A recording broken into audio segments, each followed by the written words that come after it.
E aí pessoal, aqui é o Léo. Hoje nós não vamos falar sobre HIV, mas a gente vai falar sim sobre saúde, vai falar sobre saúde da nossa comunidade LGBTQI+, em função dessa nova epidemia, em função do coronavírus. A gente vai falar um pouquinho sobre as nossas vulnerabilidades e como que a gente pode agir em situação de pandemia. Eu sei que muita gente pode estar achando, Léo, a pessoa LGBTQI+, ela não é melhor que outra, ela não é diferente de outra, ela tá aí e ela pode sofrer a mesma exposição que qualquer outra pessoa. E de fato, nesse sentido, sim. Só que a gente não pode esquecer que a nossa comunidade, ela vive em específicas vulnerabilidades desde que se nasce uma pessoa LGBTQI+, na maneira com que ela cresce, na maneira com que ela é segregada, na maneira com que ela vai se desenvolvendo socialmente, ela acaba desenvolvendo outras vulnerabilidades. Da mesma forma que a gente já explicou aqui em um vídeo, e eu vou deixar aqui em cima para quem estiver vendo no YouTube, o porquê que as pessoas LGBTQI+, são mais vulneráveis a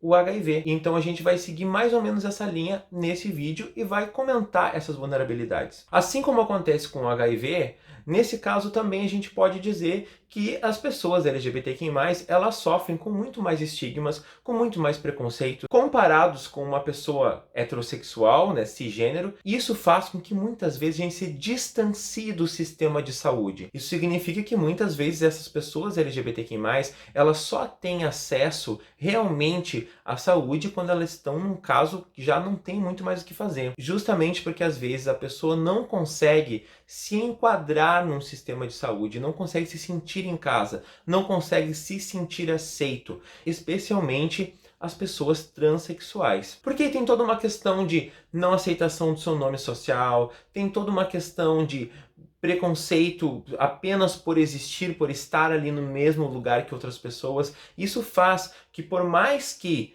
a gente saiba que o SUS teoricamente está pronto para receber essas pessoas às vezes sabem que elas vão passar por todo um preconceito até chegar lá e depois lá dentro, porque é isso que costuma acontecer em todos os lugares que elas vão. Então a gente pode dizer que existe um difícil acesso dessas pessoas à saúde pública. E é claro que isso pode deixar elas desprotegidas em um momento de pandemia. Existe uma prevenção, o que todo mundo fala que serve para todas as pessoas, mas algumas comunidades que têm as suas especificidades, elas precisam de ter um cuidado, uma fala um pouco mais direcionada. E esse também é o caso da nossa comunidade. Uma das principais coisas que deveriam ser feitas nesse momento, em questão de políticas públicas, seria garantir o acesso dessas pessoas ao sistema de saúde, focando principalmente no acolhimento dessas pessoas, para que elas saibam que elas podem confiar nesse sistema de saúde, para que elas saibam que elas não vão se sentir deslocadas dentro desse sistema de saúde, assim como elas costumam se sentir na sociedade de uma forma em geral. Vale lembrar que essas pessoas LGBTQI+, de uma forma geral, elas são expulsas de casa muito cedo, elas têm que trabalhar muito cedo, muitas moram sozinhas desde muito cedo, quando não estão em situação de rua, trabalhando como profissionais do sexo, sem ter nenhum tipo de suporte e apoio. A ANTRA, que é a Associação Nacional de Travestis e Transsexuais, relatou que mais ou menos 90% das travestis e transexuais do Brasil têm como sua principal fonte de renda a prostituição, tanto em ruas quanto em bares, quanto em boates, essas boates que às vezes são clandestinas. Essas pessoas, além de elas estarem completamente vulneráveis, muitas vezes em mãos de pessoas que estão ali trabalhando com o corpo delas, elas também são vulneráveis a uma transmissão, porque elas precisam trabalhar, elas não têm outra alternativa no momento, e é essa a maneira que elas trabalham. A ANTRA recomendou que essas pessoas, travestis e transexuais, que dependem dessa renda, que vem da prostituição, tentem conversar com seus clientes e fazer um atendimento virtual. A gente sabe que isso é uma coisa que é um pouco difícil de acontecer.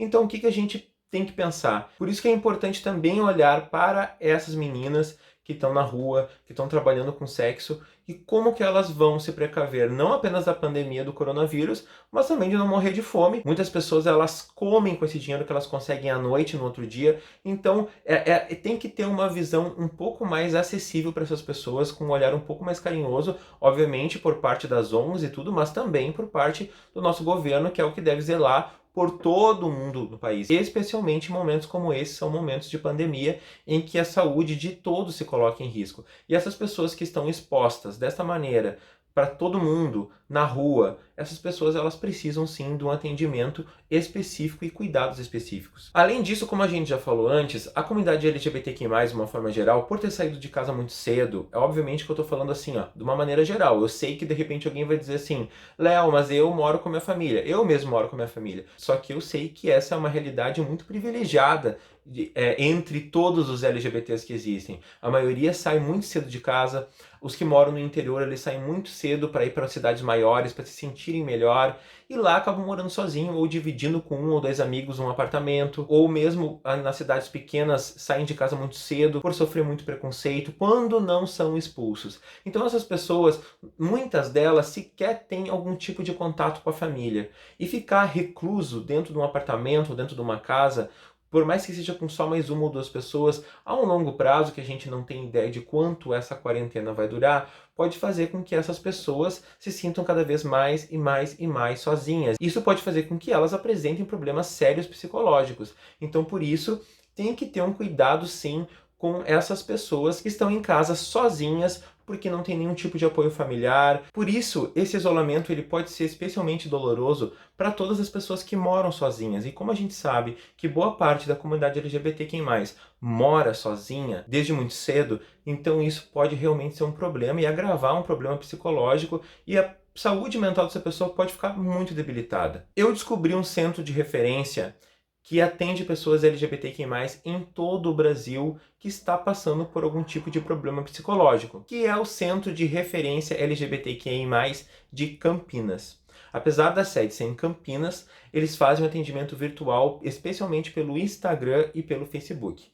Então, se você estiver aí, sozinho, se sentindo sozinho nesse momento de quarentena, precisa conversar, precisa apenas desabafar, quer expor as suas angústias, os seus medos, que todos nós temos nesse momento, mas vocês não têm com quem compartilhar, não sintam medo e procurem pessoas especializadas, como, por exemplo, esse Centro de Referência de Campinas. A gente também não pode esquecer que muitas pessoas, quando estão em isolamento, às vezes elas estão em isolamento apenas com o seu namorado, estão em isolamento apenas com uma pessoa do qual ela convive, um amigo. Muitas vezes o que acontece? Acontece violência doméstica. E a comunidade LGBTQI+, também não está livre disso. Como se proteger de uma violência doméstica se está em casa todo o tempo? O que a gente tem que fazer nesses momentos é procurar ajuda. E a gente não pode esquecer que existem profissionais ainda em momento de pandemia que trabalham para resolver esse tipo de caso de agressão e violência doméstica. Então, se estiver sofrendo agressão, saiba que você pode denunciar pelo Disque 100 do governo federal. E num caso de emergência, tem como acionar a polícia militar pelo número 190. E quando a gente estiver se sentindo sozinho nesse momento, vale lembrar que a gente tem amigos, hoje em dia tem internet que está facilitando tudo, a gente pode fazer vídeos conferências, a gente pode agora nesses grupos do WhatsApp ter conversas com vários amigos, se manter ocupado. Então a gente tem essas possibilidades hoje com a tecnologia, a gente não precisa ficar completamente isolado. A gente pode falar com os amigos, pode falar com os familiares, mesmo aquelas pessoas que não têm contato com os familiares, pode falar com alguns amigos pela internet. O importante é não ficar sozinho. Mas também nesse tempo de internet, ficando sozinho, a gente pode ficar muito vulnerável para uma coisa que se chama aplicativos de pegação. A gente sabe que, de uma maneira geral, a nossa comunidade LGBTQI+, é muito usuária desses aplicativos de pegação, e essa facilidade de morar sozinho muitas vezes faz com que a gente leve as pessoas para dentro da nossa casa. Isso sempre foi um problema para nós, porque a gente sempre soube de casos de pessoas que morreram após levar uma pessoa desconhecida e tal, mas a gente sabe que antes muitas pessoas se encontravam em um lugar um pouco mais aberto, para depois levar aquela pessoa para dentro de casa. Hoje isso fica praticamente impossível com quarentena, principalmente em grandes centros, onde a quarentena está cada vez mais restrita. Em cidades pequenas como a minha já está começando a dar uma pequena flexibilizada, mas ainda assim ela está bem restrita. Dificilmente uma pessoa vai encontrar um crush na praça, já que a praça está fechada, não tem como entrar. Ou num café, fica cada vez mais difícil. Então é nesse momento que a gente tem que ter muito cuidado, um cuidado redobradíssimo com quem vai levar para dentro de casa.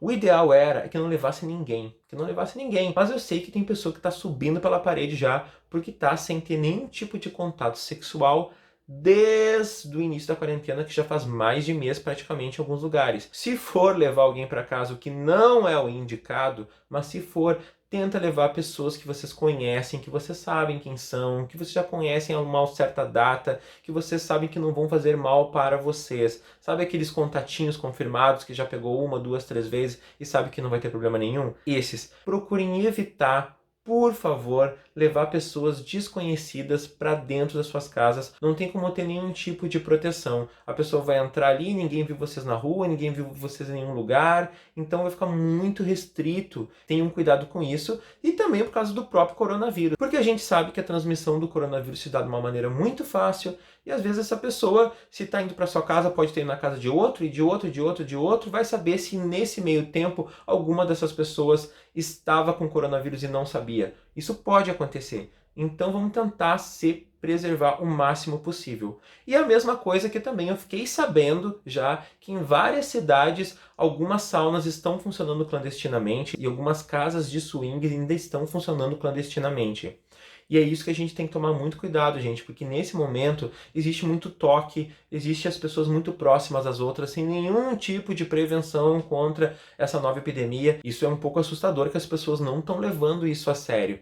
E ninguém está imune, não é porque é jovem, não é porque é gay, nada, ninguém está imune. A casa vai estar lá e as pessoas vão circular e, obviamente, em algum momento o vírus vai circular também. Eu acho que tá o momento da gente segurar um pouquinho, logo vai estar tudo aberto de novo, as pessoas vão poder ir na casa de swing todo dia da semana se quiser, vão poder ir na sauna a hora que quiser, mas, gente, agora é a hora de se conscientizar um pouquinho. Quem tem essa possibilidade, ficar em casa e sair o mínimo possível, porque esse vírus a gente já sabe, já foi mais do que publicado, mundialmente falado, que realmente a transmissão desse vírus ela se dá de uma forma muito fácil.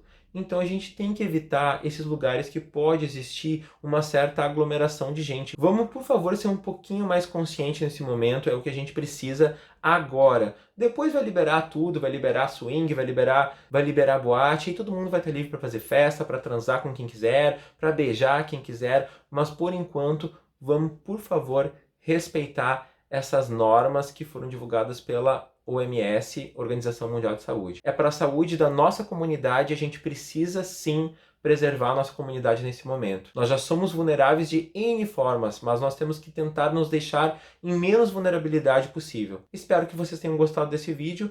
Compartilhe com seus amigos LGBTQ+, para que eles tenham um pouco mais de informação. Às vezes a informação não chega até eles. Não se esquece de se inscrever aqui no canal, deixar um like no vídeo. Quem tiver no Instagram, deixar um like lá no vídeo, me seguir lá no Instagram, no Facebook, na página Confissões de Soro Positivo também.